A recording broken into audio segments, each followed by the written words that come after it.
Here we go again, infatuation just scares me just when I thought that it would end. Oh, but then again, it seems much more than that, but I'm not sure exactly what you're thinking. Well, I thought that in our life thinking of your ways of affection, but to find that it's not different at all. Well, I throw away my past mistakes and contemplate my future. That's what I'm saying. What the heck? What did last for heaven? You and I together, and in here we run away. I'll be for nasty weather, but I'll take whatever. What is up, Devil fans? We are back. Finally, it is September 11th, 7 p.m. And we have 2 weeks until Devils training camp hits, till there's some preseason hockey, is what I meant. And I am pumped. Yesterday was the first Sunday of the NFL season, and for many of us, we were excited to see what the New York Giants, and I know that you Jet fans are excited to see how your situation plays out tonight with Aaron Rodgers playing in his first game at the Meadowlands. And a lot of times, like, football is I love football, but it's nice to kind of hold you over until hockey season starts because you still have that excitement of football. Unfortunately for us, if you're a Giants or a Jets fan, I feel like the past 10 years, by week 4, your football season is ending and then your hockey season is kind of starting. But the game that we watched last night between the Cowboys and the Giants was horrific. That was literally one of the worst football games I ever watched in my entire life as a Giants fan. It was so bad. I am so thankful that this was a primetime game. I don't care that the whole entire country watched us get our asses kicked and everyone's going to think that the Giants are same old Giants. I'm just so thankful that my kids didn't see them. Seriously, it would have scarred them to where they finally, they had their jerseys on yesterday morning, and everybody's got their jerseys on. We had the Vegas over, and we watched the 1:00 games, and the energy was good. And then I went over to Parabo's. He had all the guys over, and he's obviously a Cowboys fan. We had all the guys over, and it was embarrassing. I was actually embarrassed. Me and Harry and a couple of us were it was so quiet. We sat outside in the rain under a tent. But they could. I, honest to God, didn't make it past the first quarter. At the end of the first quarter, I was done. Jeez, I mean, that's pretty bad. I mean, I at least made it to. It is bad. It is bad. That's bad. I made it to halftime before I left, and then I actually called Kyle on the way home, and I was like, dude, we're literally a half hour into football season, and it feels like it's over. They didn't quit, and they do. Listen, the Giants are in a much better position this year and last year than they've been in the past decade. There's no doubt about it. But the performance last night was it was one of the worst performances I've ever seen. And it was in such a big game versus, you have Dallas coming to town, opening night, everybody out in the rain. I kept thinking, thank God I'm not there. You know what I mean? That's a game normally I would have been at. And I thought you were going. Yeah, and I talked to Jamie. Me and Harry thought about it, and I talked to Jamie, and he was like, everybody left at halftime, and people were just beating the shit out of one another. And, I was like, oh, my God, that was rough. But luckily, Devils camp, rookies report to camp, I believe, at the end of this week. And Devils camp opens up next week, and before you know it, hockey season's going to be here. We are 30 days away from puck drop. Devils will be playing on October 11th in Newark, and it's good to be back with everybody. It's been a long time. The summer is like my busy time of year, so it kind of works out to where as far as work goes, this is when I'm kind of spread the thinnest, so I don't have as much time to talk to everybody. But after Labor Day, things lighten up a bit, and it's good. It's good to have an entire season of hockey ahead of us, and it's good to have a team that there is a serious hype machine around the Devils right now, to where everybody is on board. And it's been a long time since we've seen something like that. So this is all kind of new for us, and this is the first official episode of the second season of the Trap.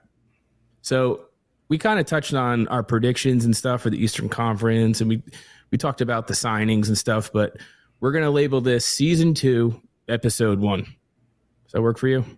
That works for me. What about the big goalie signing today? What's that? The Devils signed Colgren. Oh, I didn't see that. Yeah, they signed him from Toronto. He's kind of a nobody. I'm waiting for that big announcement to come out that, Fitzy's played it so cool and, just waited him out and, Hellebuck's on his way. It's funny that you bring that up because from what it sounds like is Buffalo and the Devils both went back and kicked the tires on Hellebuck again. And the asking price is still through the roof. And Elliot Friedman reported that it sounds like Hellebuck is now open to possibly signing an extension in Winnipeg towards this year. Now, whether or not that's true, I don't know. But I feel like they've kind of exhausted the Hellebuck opportunity. And I think that there is another opportunity. I've heard rumors that Logan Thompson is looking to get out of Vegas. And if you look at Logan Thompson, he's played pretty good. He only has played in 57 games in his career. He played 37 games last year and had a save percentage of .915. And obviously he played on Stanley Cup winning team. So he's played, down the stretch in the playoffs. He looks like the guy that could potentially be, could control the crease between him and Aiden Hill in Vegas. But it sounds like he wants out. I mean, he's a kid. He's only 26 years old. He's 6'4", 200 pounds. He's from Calgary. He's undrafted. But this might be a guy who's a little more, he kind of fits more in what the Devils are trying to do, because I don't think that they want to really empty the cupboard as far as prospects and picks go, because they've already exhausted that with Timo Meier. Yeah, and they shouldn't do that. I don't think they should do that. I think I'm not totally opposed to us starting the season and finishing the season with Vitek and Schmid. I mean, that would not break my heart if that's our tandem. Yeah, I think that we're going to want to get a better idea as to what Schmid actually is, too. I think that you need to get a bigger sample size. And, you're kind of putting in he's going to be in a position where he's going to be on a very high offensive powered team, to where if he is kind of leaky and, the Devils should be able to score between 3 and 4 a night. So he's not going to have to be perfect, but at least we'll have a better idea as to what we're dealing with moving forward. I mean, I think we kind of have an idea who Vanacek is. I thought that he was one of our best players in the first half of the year last year. I think he kept us in games, and I thought he played really strong. Down the stretch, he got a little wobbly. He obviously played a lot more games than he's ever played in his career, so he might have been worn out a bit. And then you saw Schmid come in. We're also not going to have to deal with 3 goalies. Like I feel like managing 3 goalies is not realistic, and they were finding ways to get Blackwood involved. He did have a couple of good games, but he was so inconsistent. And I think that just removing that piece from the puzzle gives you a little. It just gives you a little bit of. it seems like a little more structured. Like you're going to have your 1A and your 1B or even just your starter and your backup. But I think getting Schmid some reps is really important because the Devils need to figure out their window is open. So they need to figure out, do they need to make a move for a franchise goalie and someone that they think could bring them to the promised land, or are they going to extend Schmid and hope that he's going to be the franchise goaltender moving forward? I think we're going to find out real soon. I think he's going to get enough games early to, we're going to get a good look at him. I think he could be our franchise goalie. But you don't know. When he looks good, he looks real good. He looks very calm. It looks like the team plays really good around him, that they're confident. He's not giving up big rebounds. I like seeing him in that. So do I. I just hope that we can get a little more clarity, and as long as he can continue and he looks the way that he did last year down the stretch. I know he had a couple rough playoff games, but he did come in and he kind of bailed us out of that Rangers series. I think that if he just comes in and he plays the way that he did in the second half of the regular season and in the playoffs, you have something to work with, and you can build off of it. But until then, I think there's still just a big question mark over Schmid's head, and I don't necessarily think that's a bad thing. I think that he could actually be better than he was last year, and he could end up being a franchise goalie. And I think if he did, you might be able to get him for cheaper than if you were to go out and try to get a free agent or try to trade for somebody. So I think there's a lot of opportunity when it comes to our goaltending as far as how it's going to play out. Now, when it comes to depth, we really don't have a ton of depth at that position. So you're hoping that you're going to see a strong start from Schmid. Now, luckily, I think the Devils I think that their schedule is pretty favorable in the beginning of the year, and I think it's important for them to get off to a strong start.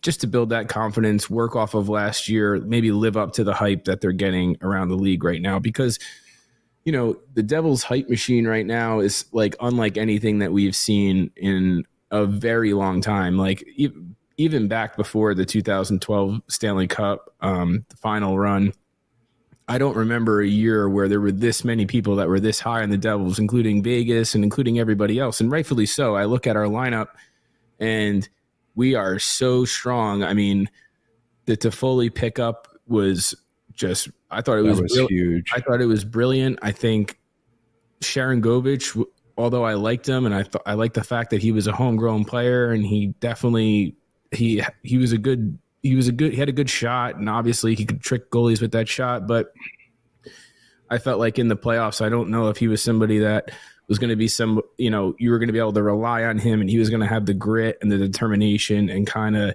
the physicality in order to make, score a clutch goal or block a big shot in the playoffs. And we know that Tyler Toffoli is somebody that is capable of doing that. And for Fitzgerald to get Toffoli for Sharangovich and basically trade away a pick that was Calgary's that they traded to Columbus, and Severson was going to walk anyway. So in order for us to get a pick for that and then to trade them to get Toffoli, I think is a huge upgrade.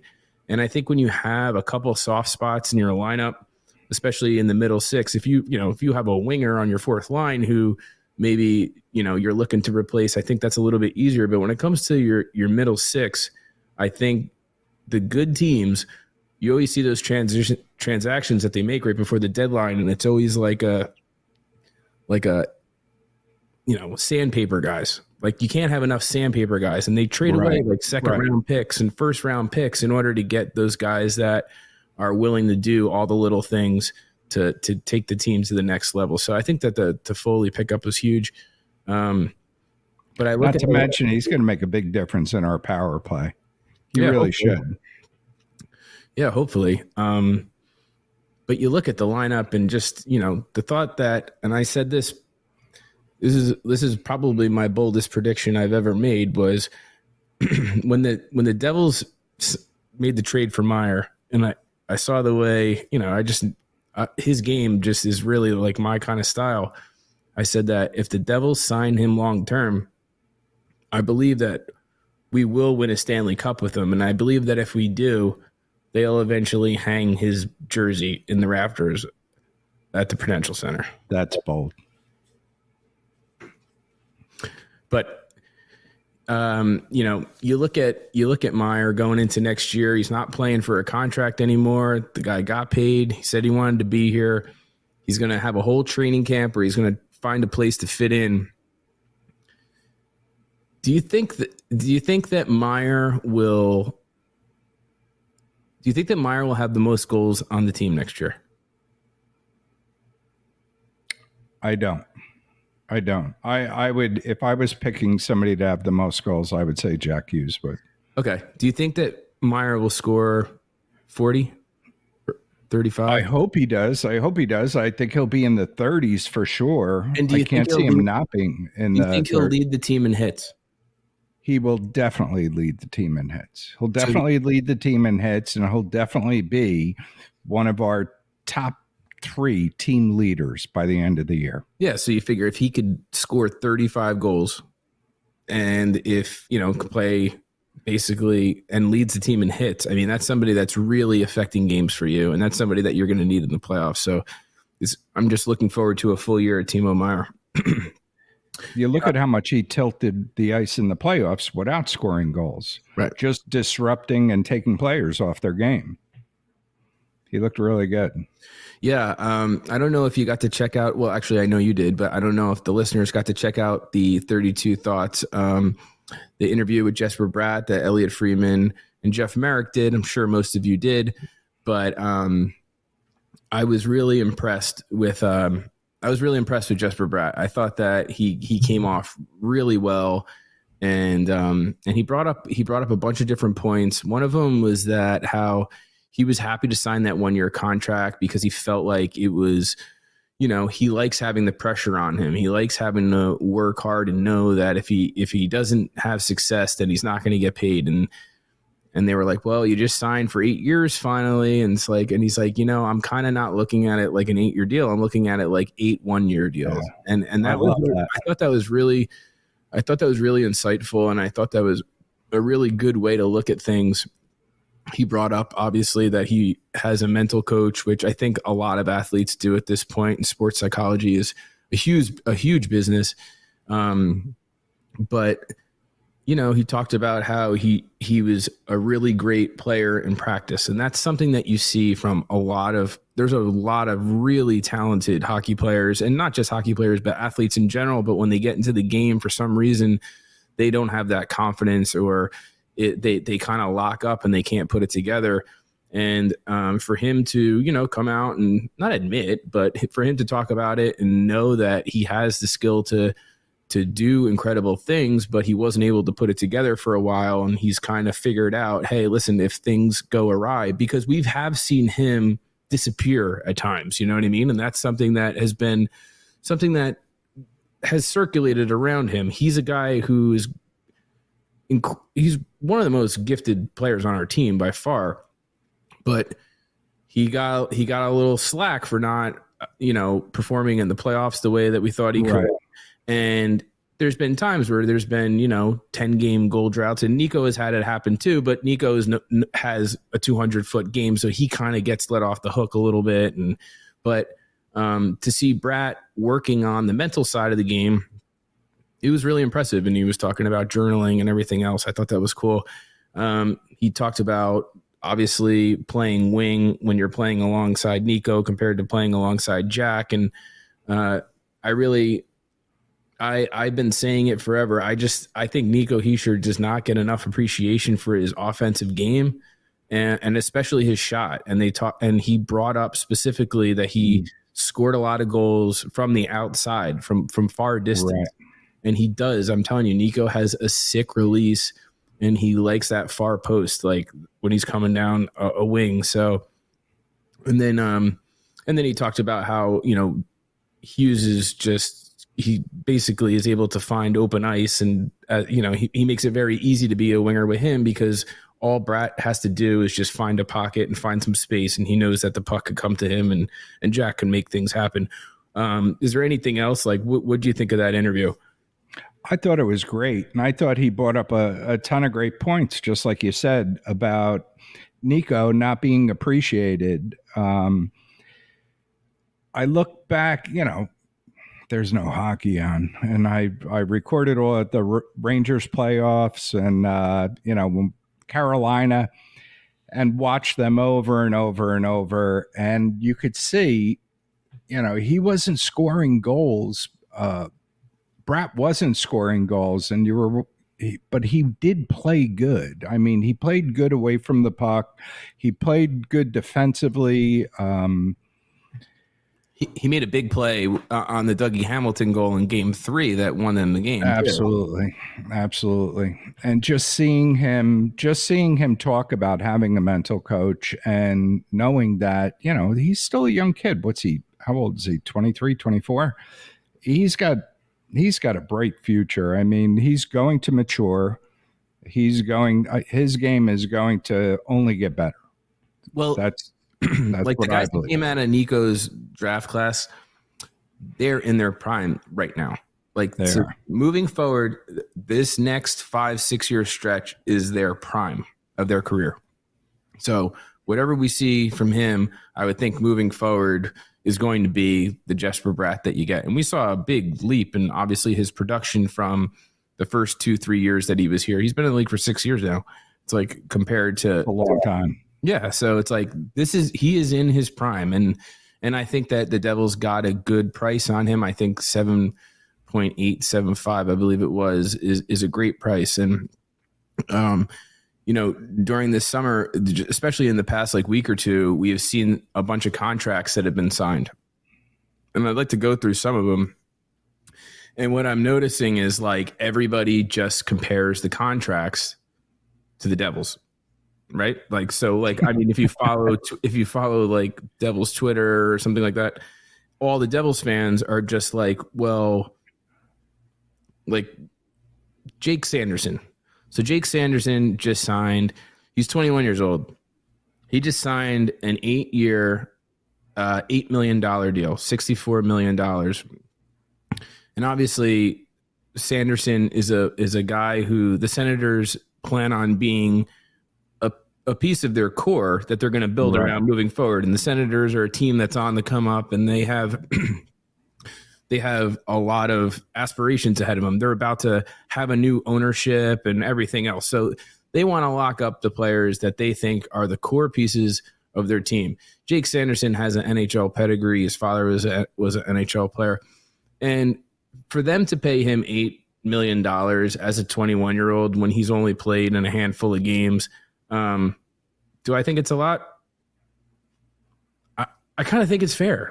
I kind of think that is what he is going to deserve. He's actually going to deserve more. And you look at what Tom Fitzgerald did with Jack Hughes, and you think to yourself, exactly. I'm pretty sure that there's going to be a lot of general managers that are going to want to sign their star players that they plan on building the future of their team around for the money before they blow up. You know what I mean? So, and it's you have a guy like Dawson Mercer, and he's a guy that you could kind of extend a bit because you already have the core really in place.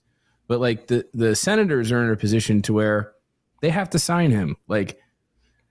So people are I'm looking at online and everyone's just who would you rather have? Jack Hughes and Timo Meier and Dougie Hamilton for $63 million? Or would you rather have, blah, blah, Jake Sanderson? Right. Listen, I get it. I get it. You can't compare everybody to the Devils. Tom Fitzgerald has literally put together just an incredible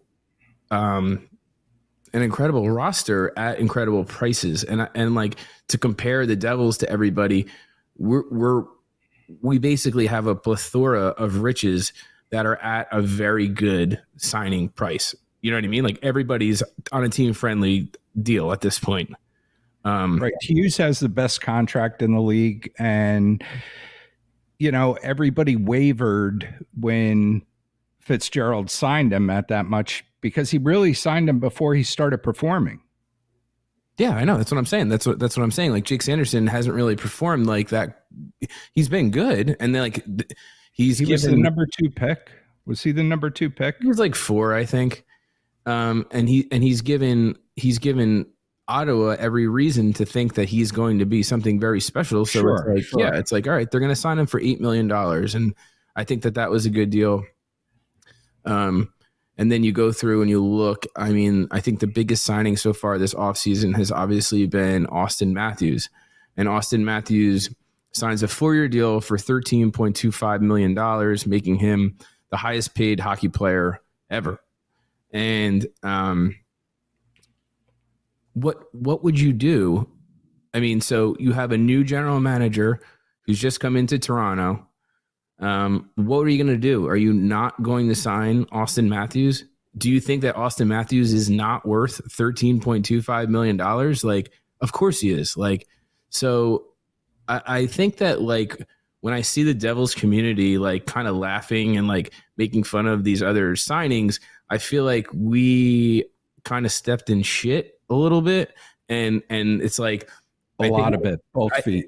Yeah. And I think that these players are worth it. So, like, there's rumors that Rasmus Dahlin is about to sign an 8-year, $10.5 million contract with Buffalo. And Buffalo is a team who I'll talk about in a little bit, who I just think is going to explode. And it's going to be centered around Rasmus Dahlin on the back end. Like, he is a potential Norris Trophy candidate for the next decade. And for $10.5 million, I feel like that's a pretty good deal. Now you would say, well, we got Dougie Hamilton for $9 million. We did, but he's their franchise defenseman. And I think he deserves every single penny of it. I did hear from Bill Daly that it sounds like the cap could go up $10 million in the next 2 years. Wow. That would be huge. It would open up a lot of doors. And that's why I know that you get very, very concerned about signing people. And you just, you're scared. I'm a cap worrywart. But I think, the cap has been flat for a very long time due to COVID and everything else. It's finally going to open up. And to have a 10-year or a $10 million jump within the next 2 years is going to allow a lot of flexibility. And especially when you have team-friendly deals, it'll allow us to add certain pieces and whatnot and sign the players that we have long-term to respectable deals that they don't feel slighted, or they're not going to be looking to jump ship once they become unrestricted free agents. Would you want to sign Luke Hughes now to say a 7-year deal? Well, he still has another at the end of this year. No, at the end of this year. I think it would pay for us if Dawson Mercer gets off to a good start, to lock him up for a little while, because lock him up before he becomes too successful. It looks like that's his trajectory. He's a guy that plays every single minute, every game. He's like, he's there. He's on the bench. He's ready to go. I would like to see them get one of those 7-year deals out of Luke Hughes if he gets off to a good start. Yeah, I mean, one of the things is, like, they're restricted, so you're not forced to sign them right away.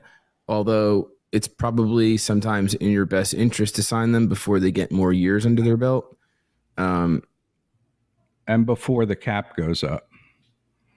When the cap goes up, you're going to have agents, spending that extra $10 million. But you're still going to be, there's comparables that you're going to be compared to. And, it's just like buying a house. You know what I mean? It's like the same kind of thing. We could get into Luke Hughes a little bit if you want. And he's a guy who the Devils are going to have. Luke Hughes is like the shiny new toy. And I was listening to Corey Pronman, who he rates all the prospects and everything for The Athletic. I'm sure many of you are familiar with his work.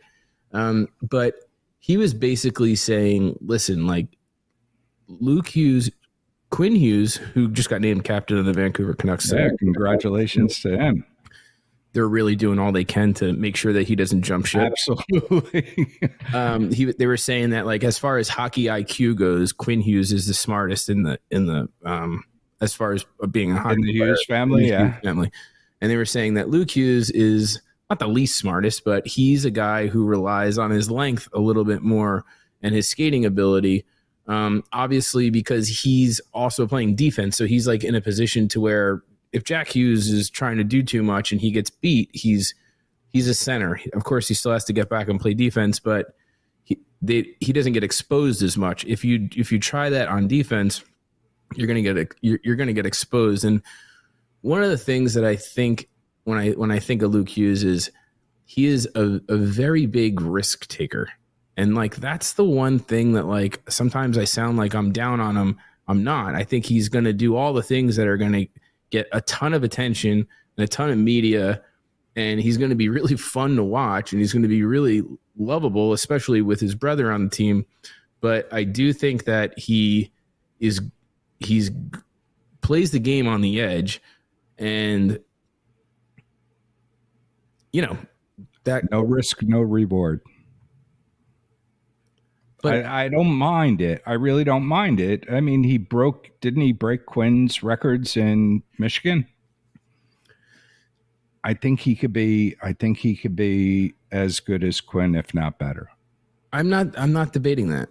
That's only because he has his size. That's not a debate. I'm not debating that at all. I don't think that the kid can be an all-star and a Hall of Famer. I really do. I think he's going to be very good. I hope that he matures as far as being a younger guy on a team who's going to be trying to win Stanley Cups. You're going to get exposed regardless. Like, so it doesn't matter if you're Nemitz and you're like a very high IQ guy who tries to play very positionally. If you're playing defense in the NHL for the first time, you will be exposed. So I'm not going to pick him apart every time he makes a mistake. That's just not realistic. But the way that he plays, he's like a riverboat gambler. And I hope that he keeps I hope that they. I like that. I like that a lot. You'll like it until he blows. No, I'm saying I like that analogy. Yeah, so I think he needs to.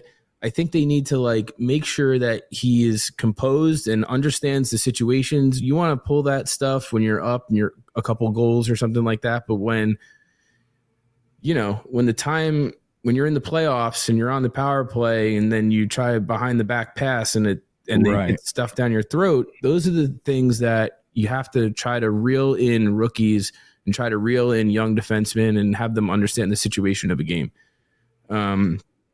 Okay. So we're going to go over a couple things right here. One of the things we'll do is, and I saw somebody posted it. I'm sorry if I can't remember your name. It was, who do you have that you think is going to be an unsung hero on the Devils next year? So somebody that is not one of your core pieces, but flies under the radar. A guy like Marino last year, how he right, like somebody, or even I thought Vanacek or Schmidt or whatever it is. I mean, is there a player that you see next year kind of stepping up and really help propelling this team to the next level? I would love for it to be, Schmidt. I would definitely love for it to be him. If you're talking about the back end, Siegenthaler would be my pick. I think that he's progressively gotten better, and he's going to take a big step this year. You thought he was better last year than he was the year before? I do. I just do. He took a bigger role. He moved up. He moved up in the lineup, didn't he? No, he played with Dougie Hamilton both years. Both years. Okay. So you think Siegenthaler? I think Siegenthaler. I would say Siegenthaler. I think Andre Palat too is going to bounce back. He's going to hopefully be healthy this year. Carries a lot of experience. a veteran guy that could just show the younger guys, the way. Yeah, I think both of those guys are people that I'm looking to. I mean, I think Palat's going to have like a more of a bounce back year, as you would call it. He obviously dealt with that groin injury, and he is going to be an important piece. I think our third line is going to be have some favorable matchups with the talent level that we'll be able to put on our third line, whether it's Palat and Hollow with Holtz, or if you have Mercer or whoever you have down there.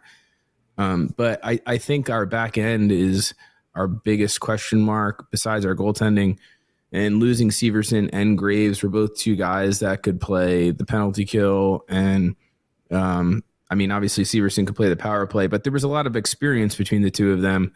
And, I'm looking for Kevin Ball to really try to take the next step, and he's going to be the guy that's going to chew up a lot of minutes on the penalty kill. I'm hoping that he can really take that next step and solidify himself as more of a shutdown defenseman, like full time. You know what I mean? Like not have the ups and downs. Right. Everybody's going to have their ebbs and flows, but I'm hoping to see him, and I'm also hoping to see a little bit more consistency with Siegenthaler as well. I thought Siegenthaler had some difficulty at points last year. I thought he played better the year before. One of the things that like people just like, I think the average hockey fan doesn't really pay attention to, that to me is one of the most impressive parts of the game, especially, as a defenseman, is just gap control. And you see the speed that the league is about speed now. Like, let's be real.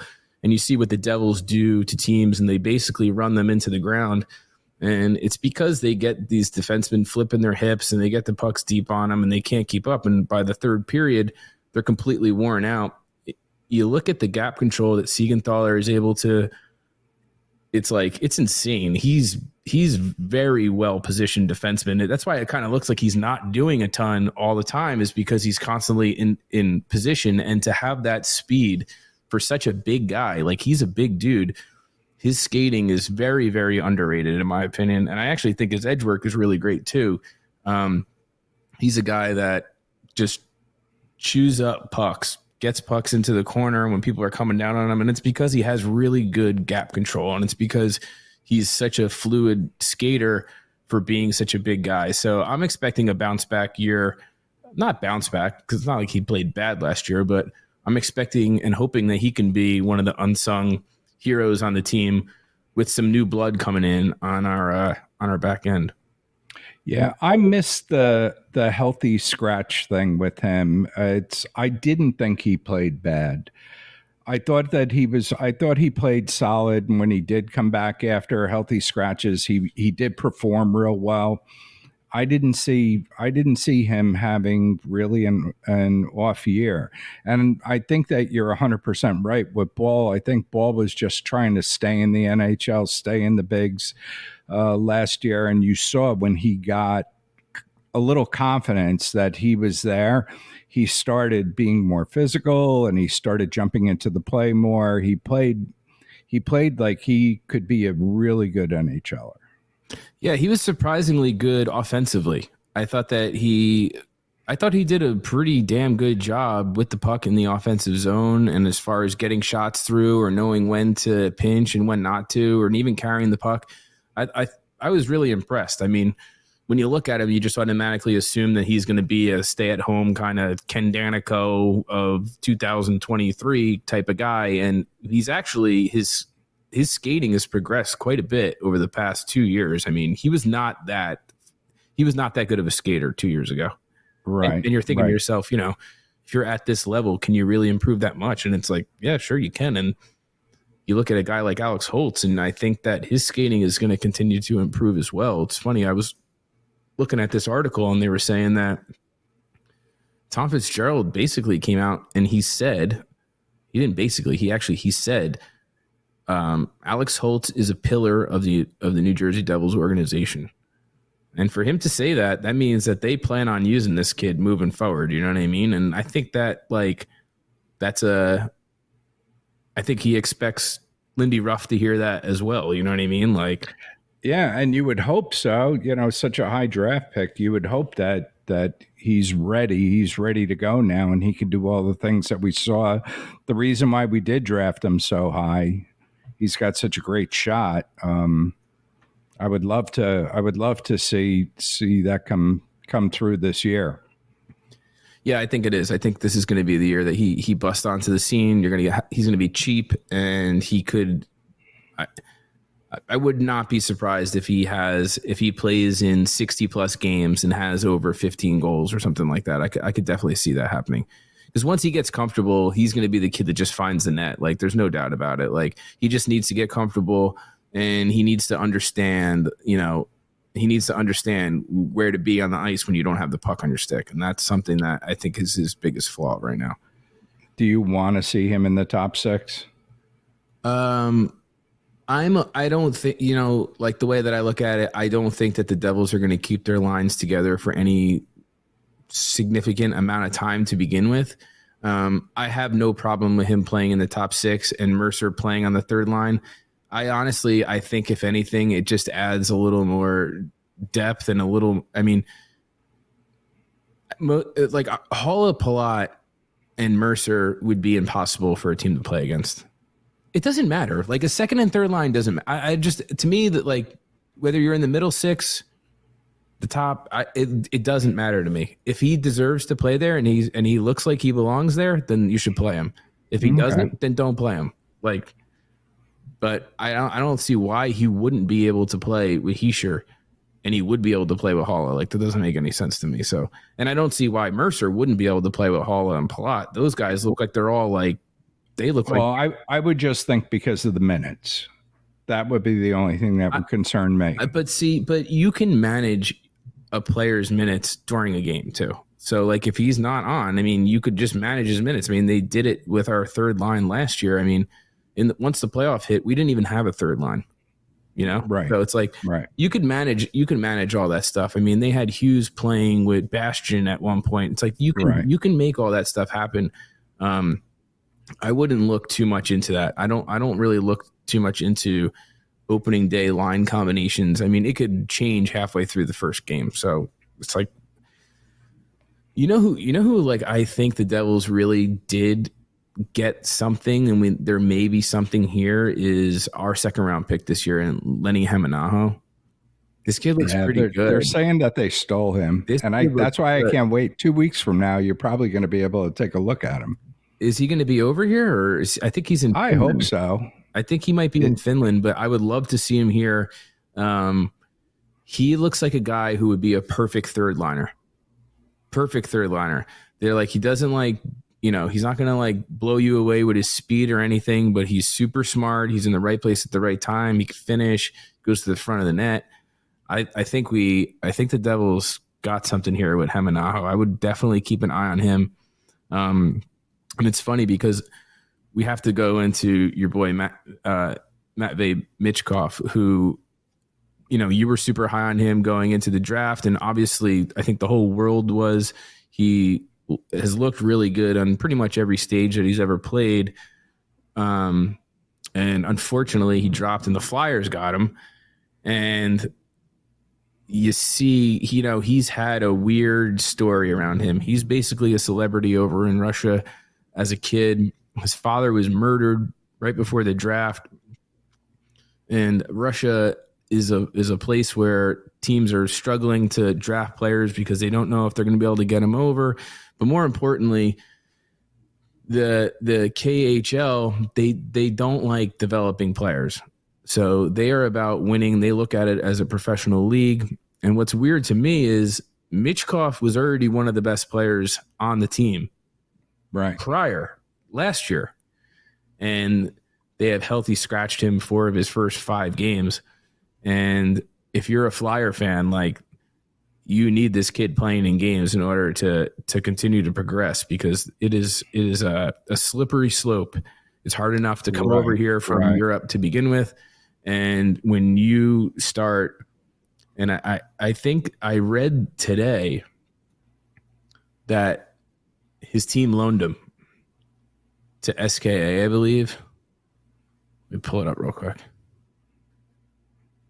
Yeah, I looked at this draft as being like the Ovechkin Crosby draft. I think this kid Mitchkov is just, he's a player. And I can't understand them loaning him, sitting him, punishing him, whatever they're doing to him. Yeah, so he was sent to the KHL's HC Sochi on loan. He's been a healthy scratch, though. It's like, the Devils don't need to have this kid. You know, I don't want to see him, obviously. No, I don't want to see him playing against us. I don't want to see him playing against us. I also don't want to see the kid's life ruined. I mean, his father was just murdered, but like when you have, I think it already was. yeah, but like when you have something like that happen, they were saying like he might not want to leave his mother. You know what I mean? Because that might be a weird situation. The kid obviously has a lot going on, is well beyond hockey. But I think that's why you saw him fall to the Flyers despite having incredible talent. So that's a whole weird storyline that you're going to have to pay attention to as the season progresses, because he could be a real threat. And it looks like Danny Briere and the Flyers are actually starting to do the right thing and tear this whole thing down and rebuild from the bottom. So right, he would be a key piece to all of that. One of the guys that's still hanging out there is Thomas Tatar, who surprisingly hasn't been signed yet. You saw that he fired his agent. He got a new agent today, who has the same agent as Andre Palat. And I'm hearing rumors that Lou has him signed for the Islanders already. I read that too. That he has him signed. He just didn't announce it. You know, everybody was speculating that he was going to the Penguins. But then I did read that. I read that like a week ago that Lou has him signed, and it's a Lamoriello move that he just didn't announce it. Yeah. He's a good hockey player. I mean, the guy's been playing a long time. He's had 20-something goals. Would you want to re-sign him? I don't think that we're not really in a position to spend that kind of money on him. I tell you what, the Pittsburgh Penguins, they could be good. Like, I know. Erik Karlsson and Chris Letang. That's pretty. I don't care. I do not care if they are 34 years old, 35 years old. Those are two of the best skating defensemen we've seen in the past, 20 years. And to have them both, I mean, both power plays are going to have one of them quarterbacking them, which is crazy. It's like Erik Karlsson's won 2 Norris trophies or 3 Norris trophies. I mean, he was the best defenseman in the league for a couple years when he was playing with Ottawa. Last year, 100 and something points as a defenseman. It's like, damn, like, I think, we kind of like blew past the Penguins. They're not super fast, but with the addition of Graves and him on the back end, it's pretty good. Right. Another team too, which here we should get into this. Let's do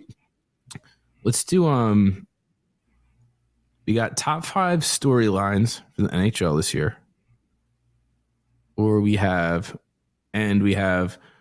pick your trophy winners. Want to do? I thought we were doing top 5 lines, NHL lines. Huh? I thought you text me, pick your top 5 lines in the NHL. Storylines. Top 5 storylines in the NHL this year. And then who wins Norris Trophy, Hart Trophy, Vezina, Calder. Okay. Well, you know who I got for the Calder. All right. Well, we'll do right here. We'll start off with the Hart Trophy. Now, we have to basically take Connor McDavid out of it. Connor McDavid goes out, yeah. Right? Absolutely. Absolutely. Let me ask you something. Is Connor McDavid the best hockey player you've ever seen? Are we going down that Bedard road again? Yes, he is. By far. By far. Yes. So you think he's better than Wayne Gretzky? Do it. Okay. All right. I thought you were talking about. No, I would say that it's. I think that he is better than Wayne Gretzky. I do think too. that he is. I would agree. It's definitely it's a different the game has changed so much. When Wayne played, if McDavid played when Gretzky played, he would definitely he would have outscored him. I would agree. He's that much faster. I would agree. And let's really dive into what we're watching with Connor McDavid right now. And we're going to do top 5 storylines, and this ties in. So this is one of my top 5 storylines. Top 5 storyline, number 1 is, do the Edmonton Oilers win a Stanley Cup? And can they get to at least the finals? We are witnessing greatness.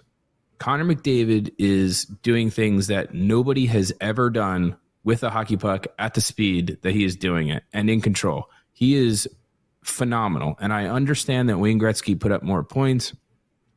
The goaltending position was much different. More goals were scored in the 80s. It's like, I know people think the 90s, less goals were scored because there was clutching and grabbing and there was the trap and all that stuff, and that is the truth. But in the 80s, they were scoring 8 goals a night. And you look at what Connor McDavid has done, and it is insane. So, first of all, the guy plays all the time. So, he came into the league in 2015, 2016. I played in 45 games and had 48 points as a rookie. So he was over a point a game as a rookie. 2016, 2017. So his sophomore year, he played in all 82 games. He had 100 points. And he won, excuse me. He won the Art Ross Trophy for most points in the league, and he won the MVP in his second year. 2017, 2018, he plays in 82 games, scores 108 points. He wins the Art Ross Trophy for most points. And he wins the Ted Lindsay Award. So that's the most outstanding player in the league voted on by the players. So he won that in 2016 as well. All right, 2018-19, he plays in 72 games, or 78 games, 116 points. He wins the Hart Trophy. No. Nope, he doesn't win the Hart Trophy that year with 116 points. 2019, 64 games, 97 points. 2020-21, 56 games. This is where it starts getting just ridiculous. So he plays in 56 games and has 105 points. That's crazy. That is. So he wins the MVP again. He wins the scoring title again. He wins the Ted Lindsay Award again. And then basically he wins every award from 2020 to 2023. So last year he played in 80 games, 123 points, wins every award. And then this year he played in 82 games. He had 153 points. And it's like, this guy is great. And the scariest part about the entire thing is arguably the second best player in the entire world plays on his team with him. Right. And it's like, the stuff that Draisaitl is doing is freakishly phenomenal. Like, it's insane. And you can't let this guy go continuously. These two players who are so special. It's like Jaromir Jagr and Mario Lemieux together. It's like, you can't let these guys go. When are they going to win a Stanley Cup? And every year that passes, when you're putting up 156 points from one player, it's like the people are starting to look at their watches when it comes to the Edmonton Oilers, and it's like, yo, you guys better get your shit together. You better get a goaltender.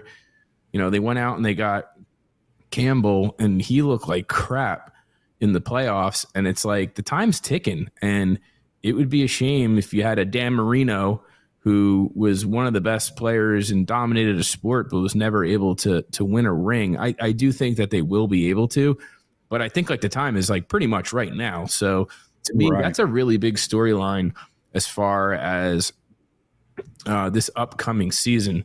And then to go into that, my second biggest, which goes into the Calder Trophy. All right, so if you don't get to pick Connor McDavid, who do you have to win the MVP of the league?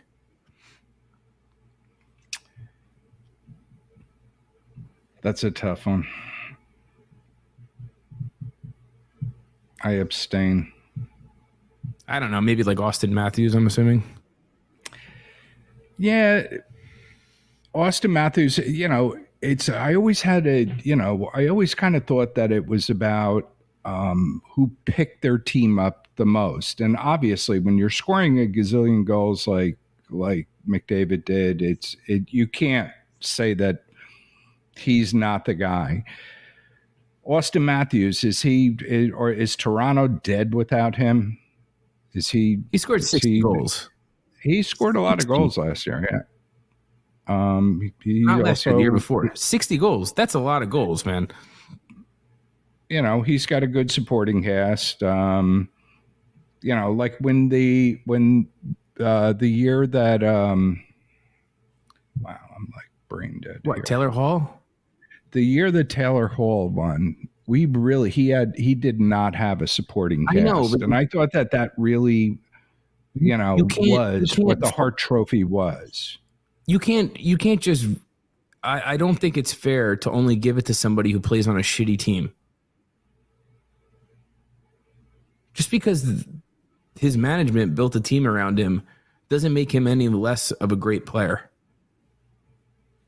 No, I agree. I don't think so. I think that success. What about Tage Thompson? Sure. I mean, that would be somebody that jumps out on me. Okay. That's Tage Thompson. I think that I think that Buffalo is going to be a big surprise this year. That's, if you were going to pick who's the scariest lines to play against, that's going to be one of them. He's, you know, between him, Tuck, Skinner, he's a driving force. He's going to get better and better and better too.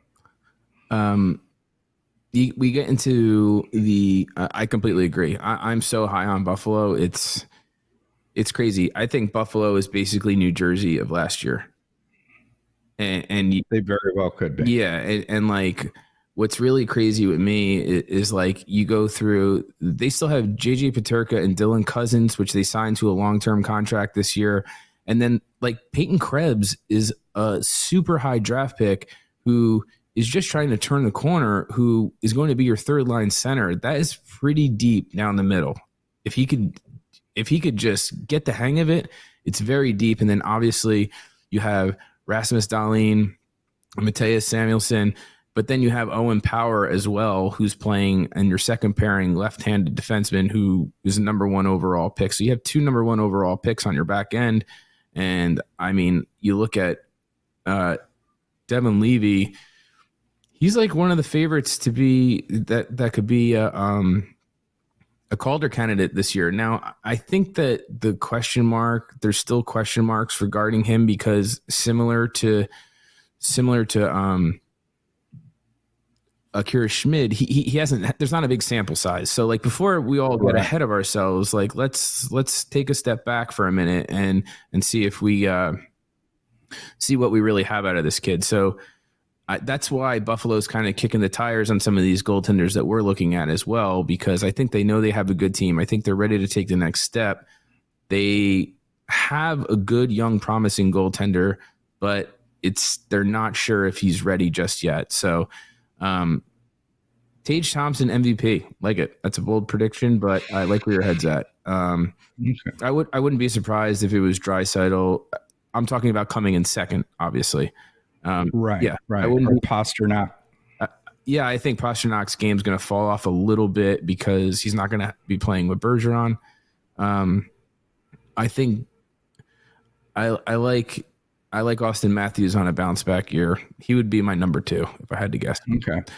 You get into the Calder Trophy, and we've talked about that. And obviously, Connor Bedard is this just basically lines up with my second storyline of the season, and it's Connor Bedard. And I don't think that some people understand what this kid was doing or has been doing for how long.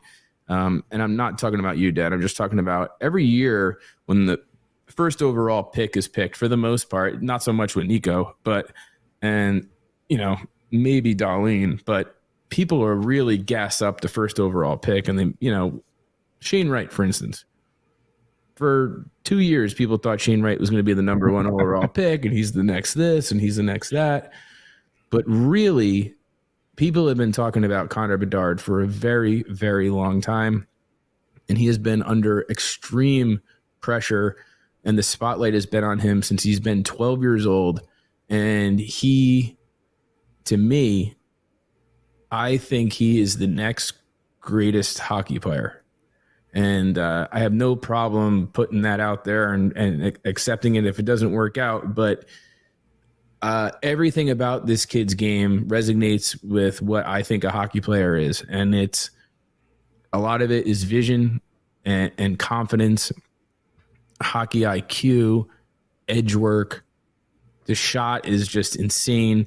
He's insanely mature for being a kid. And the stuff that he's done is really groundbreaking. So pretty much everywhere that he's been, he is completely dominated. He was one of 7 players in the history of Canadian hockey that was granted exceptional status to be able to play, play up. And the quickest way that I could really give people an idea as to what this kid is doing is to basically compare him to Connor McDavid.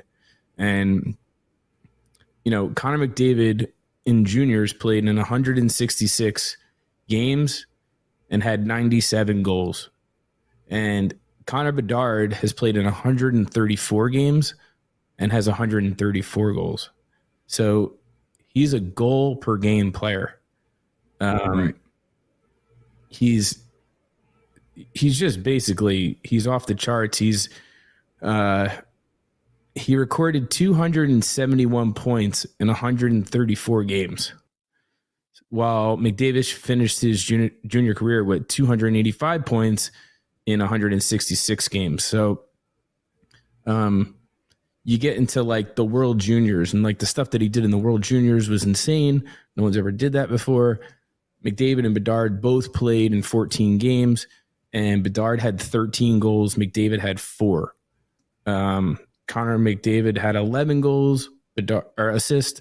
Bedard had 18. So he had more than double the points that Connor McDavid had playing in the World Junior Championships. He basically broke every single record for Team Canada in the World Junior Championships as well. He literally, I think he broke literally every record.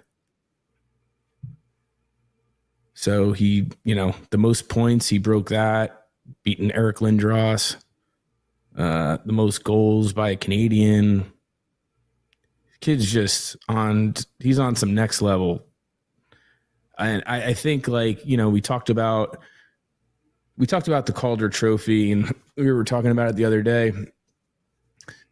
Yes, I think that Luke Hughes is in a much better situation in order to shine and be successful. But I just think that the skill level, the hype, and I think the kid's really that good. I don't think that there's a way.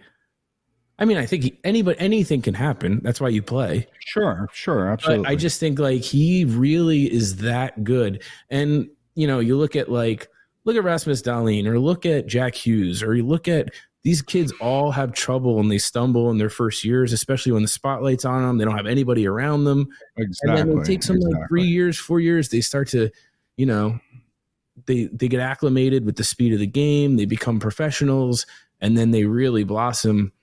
I think and then there's those rare exceptions like Connor McDavid, where they come in and they completely dominate, or an Austin Matthews who comes in his first game ever, scores 4 goals. It's like there are people that are just on such a different level, and I believe Bedard is that guy, especially with that shot. I think he's going to probably – I would not be surprised if he scores 20 goals as a rookie with nobody around him.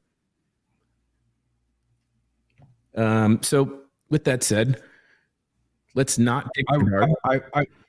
I was happy because this is our this has been a discussion between us going on and on. I was happy to see that the Locked On Devil guy had, he definitely shared my sentiment that Luke Hughes has such a great supporting cast that you got to push him somewhere in there. And I've seen him down as far as, 5th for, people picking who's going to win the Calder. I just think that he's going to step right up, and he's got such a great team around it, such a great offensive team around it. And it's, guys, you don't see a lot of, stay-at-home defensemen winning that. They only care about points. Exactly. So I think he's got the best opportunity. That would be my pick. Okay. We got the Vezina Trophy. Who do you think will win goaltender of the year? Now, please keep in mind, Ilya Sorokin could be the best goaltender on the planet. And that's exactly who I was going to say, but it's like he's playing on such a shit team. It's like, can he win that? Can he possibly win it playing on that team? Are you asking me this as a question right now? Because he was actually, when I think about this, when I think about who should win the Vezina, it's like, who's the best goalie right now? If I had to pick one person that could be my goalie, it wouldn't be Shesterkin, it would be Sorokin. I mean, he would definitely, if I could cherry pick one goalie out of the league and put him on the Devils, that's what I'd put on. Yeah, he's pretty good. Just to switch it up, I'm not going to pick Shesterkin. I'm going to go Jake Ottinger. I think Jake Ottinger could win the Vezina Trophy this year.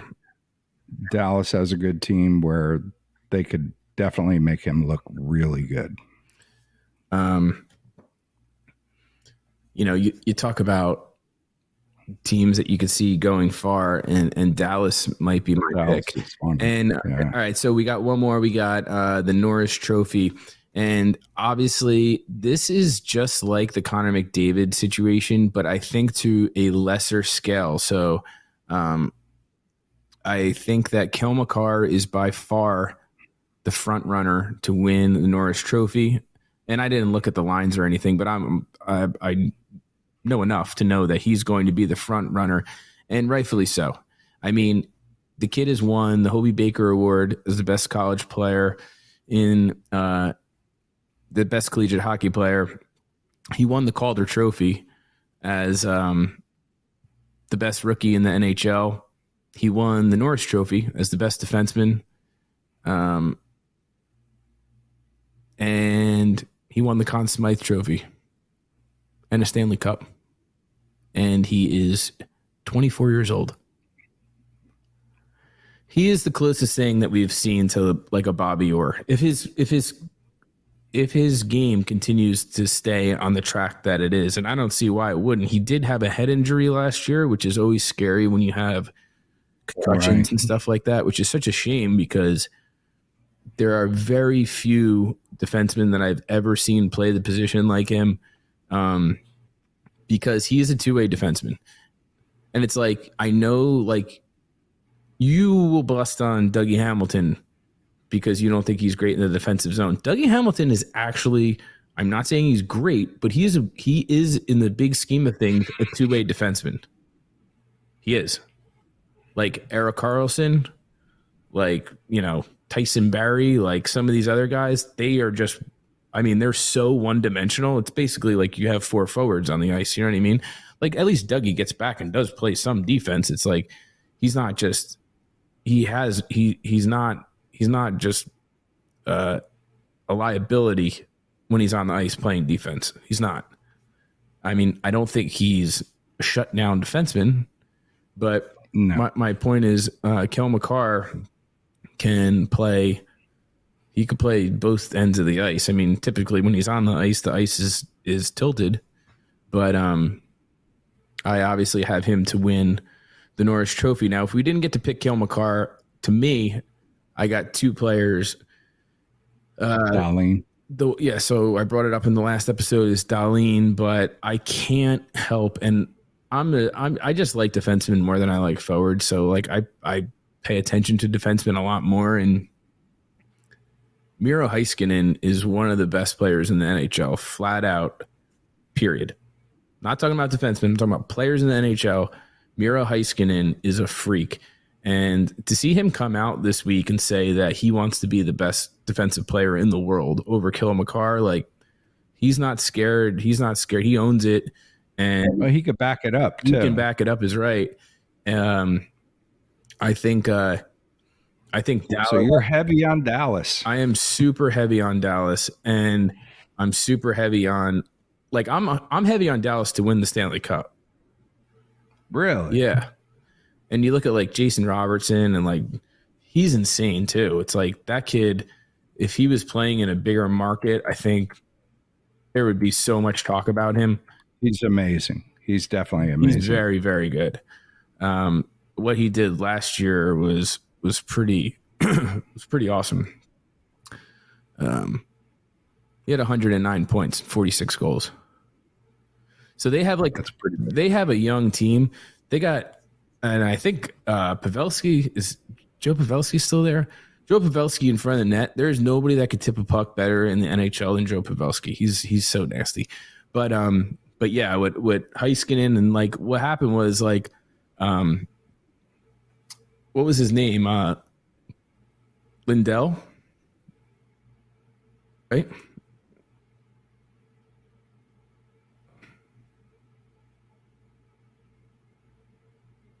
Oh man, who was it that was playing for Dallas on defense and was quarterbacking their power play and whatnot? Anyway, the Heiskanen holds the ball in his court at this point, and he really last year he finally had a breakout year as far as like stats go. Everybody knew how good he was, but and if you guys have never seen it, type in on YouTube Miro Heiskanen's first shift. And like you see the way that this kid could skate, and it's like holy crap. But last year, yeah, he had 73 points as a defenseman last year, and I think it's only going to continue to go up. So if Cale McCarr does not win the Norris Trophy, I believe Miro Heiskanen will, followed by Rasmus Dahlin. Okay. Who do you got? I would have picked Cale McCarr for sure, and I would have went Dahlin over Heiskanen. Okay. Yeah, we'll see. I thought Dougie Hamilton's performance last year was awesome. I think he was rated number 50 in top 100 or top 50 NHL players. Yeah. That's not. I didn't think that was fair. Not for last year. Meanwhile, people are picking him like second or third as far as defensemen go for fantasy because, you get points for shots, and Dougie Hamilton gets the puck through. He had a lot of shots. It's like he's been a huge help on our back end for us. So, right. A couple of other storylines that I think are going to be important for this season and the upcoming season. One of them is Arizona Coyotes, and I think that there's going to be a decision made sometime very soon. I would give it up until probably around Christmas And don't be surprised if the Arizona Coyotes are on their way to Salt Lake City. I think that is going to happen. Gary Bettman has tried his damnedest to keep them in Arizona. Obviously, you had Austin Matthews come out of Arizona, Right. which was great for the game, but when they weren't able to get the building built, and they're playing inside a college rink, and there's 5,000 people there, and it's like it's going to be hard to keep players, and like Logan Cooley's going to be there this year, which is going to be very important and big for them. He'll be right there for the Calder too. But they were worried about Clayton Keller wanting to leave because it's like, it's weird. You know what I mean? Like they want to, these people have worked, these kids have worked their entire lives to get to this position, and they deserve to be treated like professionals and in a professional environment. And if the NHL isn't, it's a bad look for the NHL to be playing in a 5,000 seat arena. You know what I mean? So, and Salt Lake is the number one contender. Yeah, I think Salt Lake. I think Salt Lake is the front runner. Yep. Which, I mean, when you look at what you would love to see somebody go back to Quebec. Yeah, I don't think that's going to happen. I don't. I think they have to build a building and everything. Salt Lake, you have the Utah Jazz already. Right. And that market has just done really well, especially lately, the Pacific Northwest when it comes to hockey. I mean, new franchises. It's like Seattle's there. And I mean, I know it's not the Pacific Northwest, but Vegas is kind of out west, like just south of there. So you could create some sort of territorial rivalry between the franchises as well. I mean, not for nothing, but fucking Florida Panthers should get their shit together too. If they don't drop their building is in the worst possible area ever. If they move that to Miami where the Heat play, or they moved it to Fort Lauderdale, I literally live 50 miles from there, and it takes 2.5 hours to get there. It's in the worst possible place you could put an arena. There's way too much traffic. There is no easy way to get there. You put it down in Miami, and the Bright Line will go there and they'll fill it up. Plus, the people have some money over there in Miami. Yeah, it's embarrassing. It really is. So yeah, that's something that I'm going to be paying attention to. Not similar to the McDavid thing, 'cause that's on a whole different level. But I feel like the time is ticking on the New York Rangers too. And the New York Rangers are really in a position to where if they don't start winning like now, it could get ugly for them too. And you know how it is in New York. If you don't win, it's like people have very short fuses. They just fired Gallant. You're going to see, I would not be surprised if the fan base turned on Panarin. They could very well. I think we already saw that happen. They could very well turn on Jacob Trouba being overpaid. And it's like, if something was to happen to Shesterkin, and I don't wish it to, because the league is better when he is playing in it, no doubt about it. But if something was to happen to him, Jonathan Quick is just so not quick that he would be a huge liability. And you might have a serious meltdown in New York if they don't come out swinging this year. I think they're kind of starting to get a little long in the tooth, and it's a hard place to play. And they turned on Lafreniere, they turned on Kakko. I mean, it's like I can't see them being successful. I don't know if they turned on them. I think they are very close to. I mean, I think they give Kakko a little more leash. And rightfully so. I think he's been a better player than Lafreniere's been. But they just signed Lafreniere to a 2-year deal, $2.7 million, and this could be the make or break year for Alexei Lafreniere in New York for sure. And he was the number 1 overall pick, and it's like they've given him they haven't given him a ton of leash, but they've been very patient with these guys. And the kid line better turn it to the man line really quick because their man line are now old men line. You know what I mean? So yeah, and you had it. You filled up that team. You put Patrick Kane on it, and you put but that was for like you put Tarasenko on it. I'm just saying that it's like if you can't win adding guys like that when you had, what was supposed to be the contender. Is Patrick Kane any good? Is Patrick Kane any good right now? Would you want him? Nobody wants him. Nobody seems to want him, do they? He can't play. He only can score goals. He cannot play any defense at all. One of the guys who is yet to be signed, like, I know how impressed you are by Dawson Mercer playing in, what has it been? Like, let's say 180 games. That's your thing, right? Dawson Mercer played 2 full seasons, played every game. Okay. Now that impresses you. That impresses the hell out of me. It does. And I would agree because the most important thing is showing up for the games and relying and being there and being reliable. Phil Kessel has now played in 1,064 consecutive games. Nobody wants him. It's not that nobody wants him. I think that people don't want to be the one to sign him and then have him and then healthy scratch him. So he has, so he actually, he's come out and said, you can healthy scratch me. I just want to continue to play on a team. And I mean, he just won a Stanley Cup with Vegas.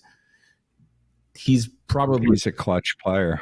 Yeah. He really didn't do much in the last series, but the guy is one of the most likable people in all of hockey. Him eating the hot dogs and laying around with his gut hanging out and his hair's all messed up. And he's like got the sickest shot and he's like long in the tooth now, but the dude hasn't missed a game since 2009. That's amazing. It's mind boggling how somebody could do that. It's like, holy, with how fast the game is and how hard it is right now. It's amazing that somebody could play that many games. Still the thrill. But, yeah, I mean, we have rookie camp coming up at the end of the week, and then we have training camp starts next week. Big shout out to Jamie Langenbrunner, who just made the USA Hockey Hall of Fame. Yeah. Devils captain, he deserves Cup winner. He definitely deserves it. Shout out to the Uncle Puckers podcast. I'm going to be hopping on with those guys and shooting the shit. Those guys are funny. If you haven't listened to them yet, make sure you go and check them out.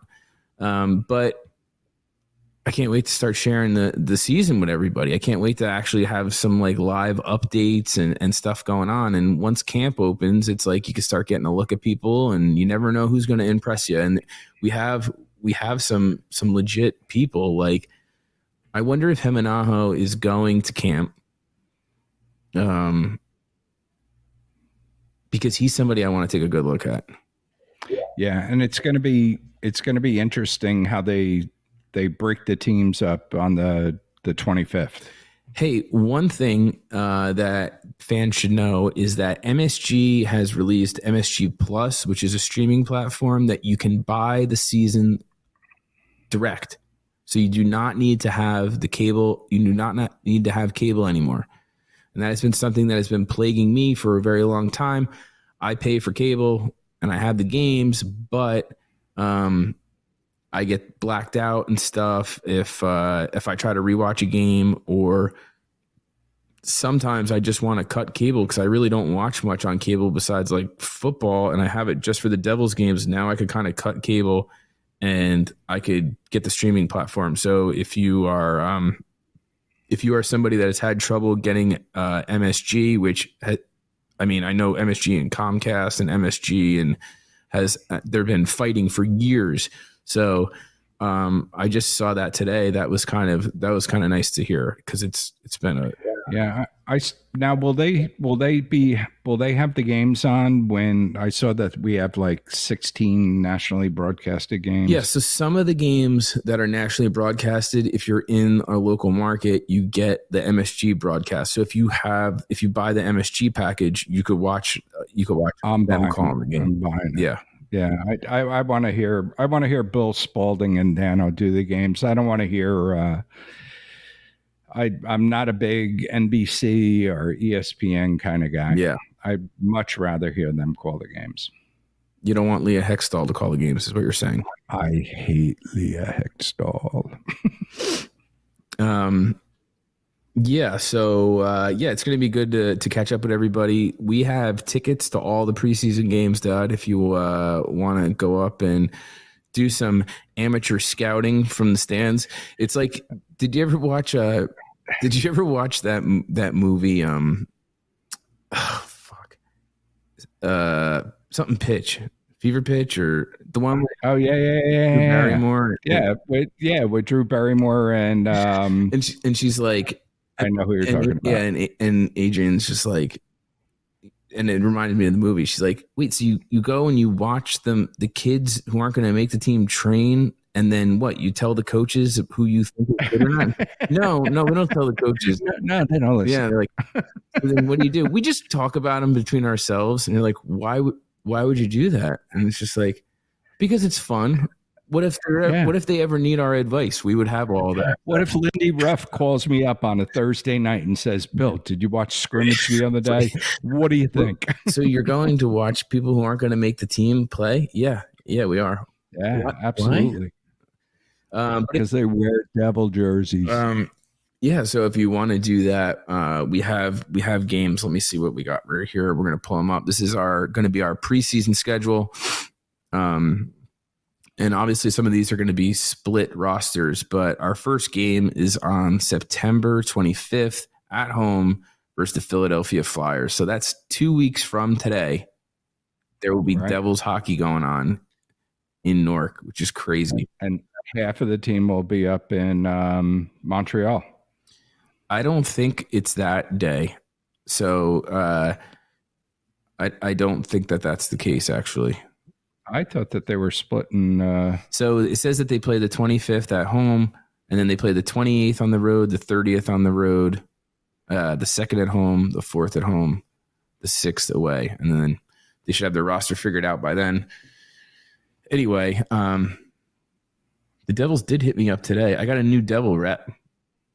Oh, nice. I know. I'm kind of excited about it. I hate like trying to be like, I'm trying to be cool, like my rep. I was trying to be cool with her. She's a nice woman. She was very nice, but I got screwed on those playoff tickets.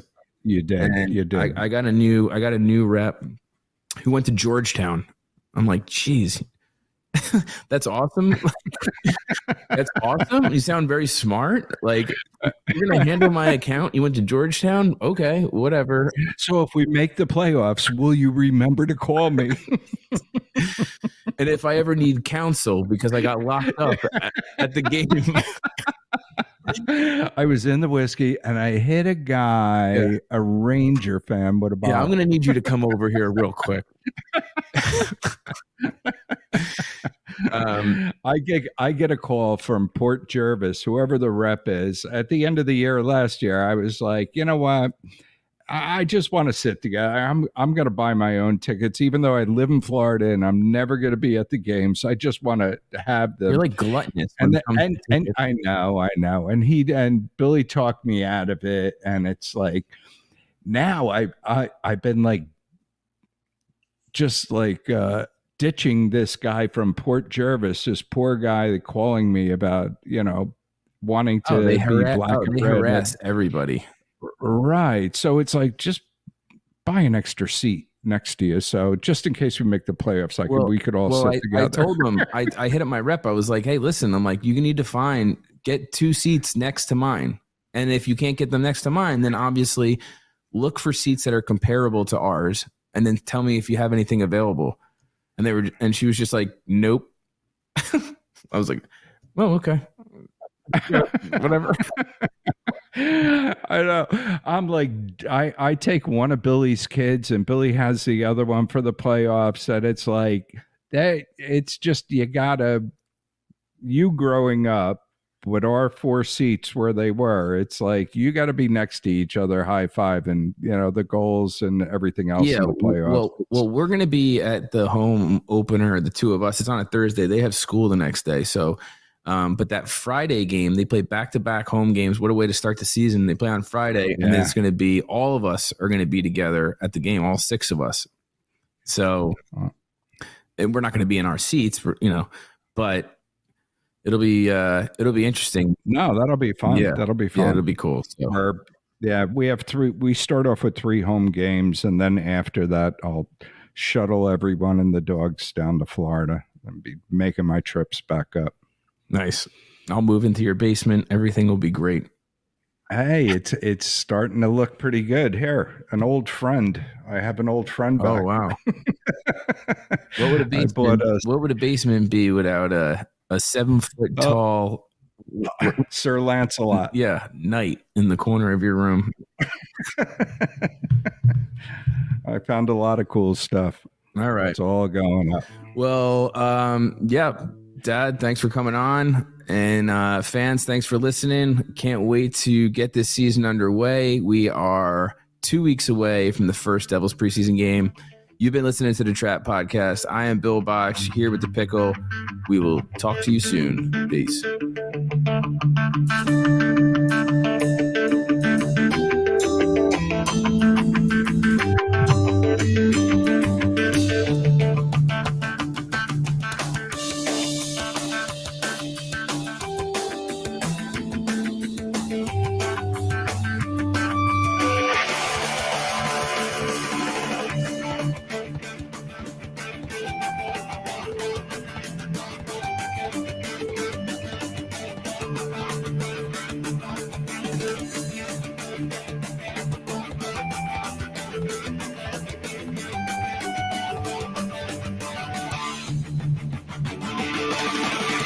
Well, I'll see you around. Don't wanna stay and drown. The drama got to.